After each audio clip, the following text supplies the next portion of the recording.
जय गुरुदेव। शासनकारों में शासन का मद्दा होना चाहिए। यदि शासनकारों में भविष्य का अनुमान नहीं है तो कुछ ही दिनों में राज्य में आतंक छा जाता है। अहंकारी लोगों की अधिकता से जीवन के अंतिम तक सात्विक भाव खत्म हो जाते हैं।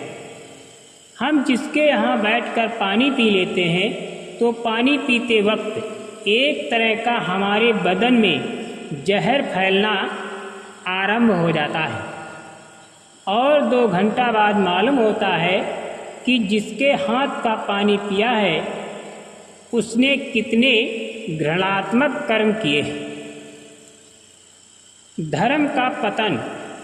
जब हर कौम के लोग आपस में मिलना जुलना बैठना और खाना पीना एक जगह करते हो, किसी के प्रति कोई भी भेदभाव नहीं समझता हो, उसी वक्त समझना चाहिए कि संसार की अवस्था पतन की हो रही है।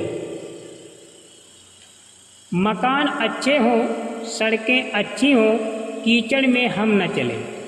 अच्छा कपड़ा हो, अच्छा खाना हो, भांति भांति के व्यंजन मिलें, अनेक प्रकार के कपड़े पहनने को प्राप्त हों।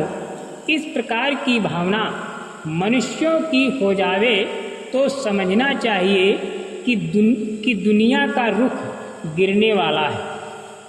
मनुष्य अपना ही पेट भरना जाने, दूसरे का सत्कार न कर सके और परिवार परिवार में लड़ाई हो, घर घर में फूट हो जावे, स्त्री पति का कहना न माने बल्कि पति पर अपना रुआब जमाती हो और स्त्री पति के आगे ऊंची जगह पर बैठती हो, चाहे पति जमीन पर बैठा हो और स्त्री कुर्सी पर बैठी हो।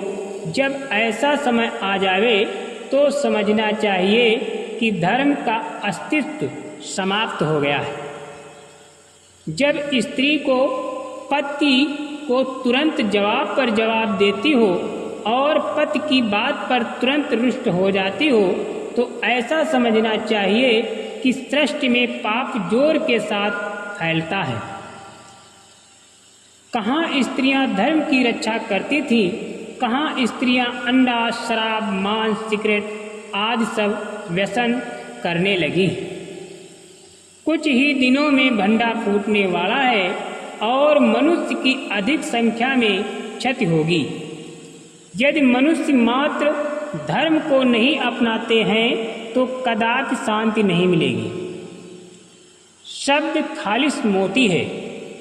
यदि तू मालिक के गुप्त रहस्य को पाना चाहता है तो आंख कान जबान पर ताला लगा दे। उसके सिवा दूसरे को मत देख, न दूसरे की चर्चा कानों में आने दे और न मुख से दूसरे की बात कर। ऐसा करने पर ही तुझे आराम मिलेगा। अंदर के शब्दों को ध्यान से सुनना। तुझे शब्द तभी सुनाई देगा जब तू संसार की तरफ से अपना ध्यान हटा लेगा। यदि तू चाहता है कि वक्त अभ्यास के मुझे शब्द सुनाई दे और मेरा ध्यान संसार की तरफ रहे तो ये कभी नहीं होगा। तुझे अभी वो तड़प पैदा नहीं हुई है जो शब्द से तू प्यार करे।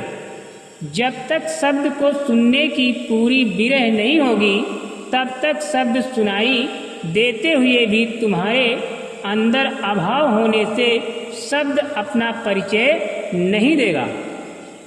शब्द चेतन है। शब्द को तुम्हारा पूरा भाव मालूम है। शब्द तुम्हारे मन के हर भाव कल्पित शक्तियों को जानता है।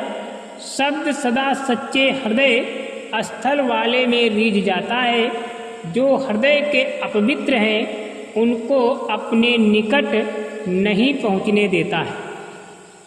सतगुरु ने जो शब्द की महिमा का कथन किया है वो इसलिए कि शब्द महान, पवित्र और खालिस मोतियों की तरह है। द्वंद्व का कारण यदि साधक गुरु के कृपा के द्वारा साधन करने लगे और भाव में शब्द आवेगा तो साधक की सुरत शब्द के साथ जुड़कर साफ होगी। इसी सुरत पर कर्मों के पर्दे आ गए हैं। जिसने शब्द का अभाव पैदा कर दिया, इसी अभाव को दूर करने के लिए साधक सुरत के ऊपर चढ़े हुए पर्दों को अपनी साधना द्वारा हटाता है। पर्दों के कारण सुरत के अभाव यानी भाव में कमी हो गई है। इसी वजह से सब लोगों में द्वंद्व पैदा हो गया है। कर्मों की गहन गति को महात्मा योगी पुरुष ही जानते हैं। जय गुरुदेव।